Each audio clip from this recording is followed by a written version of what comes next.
counts. Have you ever felt hunger and drought? Have you ever felt abused and voiceless? Have you ever experienced not having the privilege to go to school? Have you ever felt the suffering of people crying for help who's victim of injustices in our country?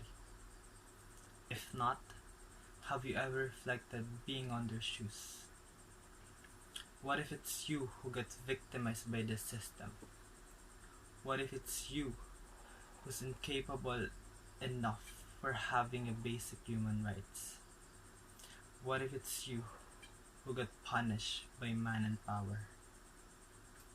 A lot of politicians would again go to us and humble us with their platforms. And as a Filipino citizens, even most of us here don't have the ability to vote, should be enlightened on what we need, why we need it, and who we need to do it.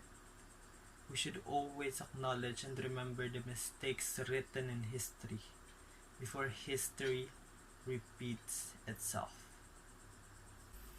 It was even said by the late Senator Miriam Defensor Santiago in a quotation that if you elect a clown, expect a circus. And as a responsible Filipinos, we should be able to filter facts between truths. We should always see what has basis. Because at the end of the day, we're not just electing classroom officers, but rather the future leaders of the Philippine Republic. We should always remember how corrupt our government was then and now, and learn from it. Think of the 15 billion anomalies in PhilHealth, and even the bigger 67.35 billion deficiencies in management over pandemic funds in the Department of Health.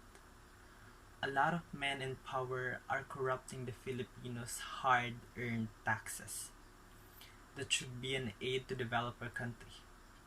It was even said by Ludwig von Mises, an Austrian school economist, historian, logician, and sociologist, that there's no more dangerous menace to civilization than a government of incompetent, corrupt, or vile men. Let us support candidates who are really credible and fit to do the job in politics. Apply your ability of being a good critic. If we know who's the right person to represent us in Miss Universe, Olympics, and who could bring success to our country, why can't we choose the right leader that we need? Support those who's experienced and advocate for natural resources and good governance. Be critical on this topic, especially that we are really affected by this election.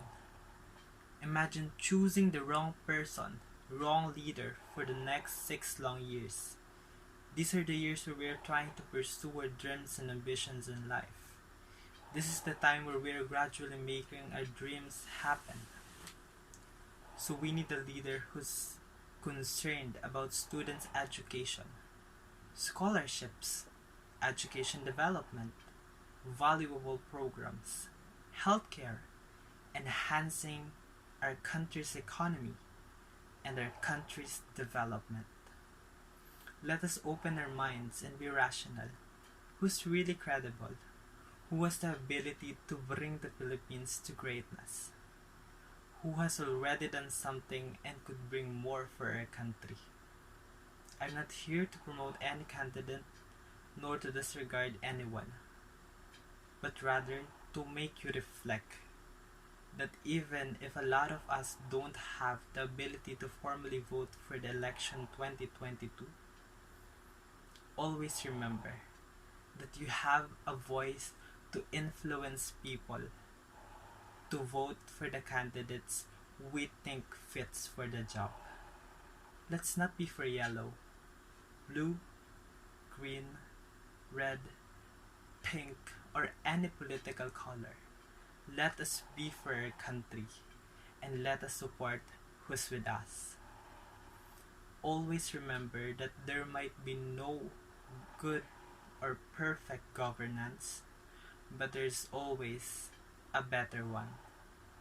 Yes, we may not be able to vote, but keep in mind that your voice counts.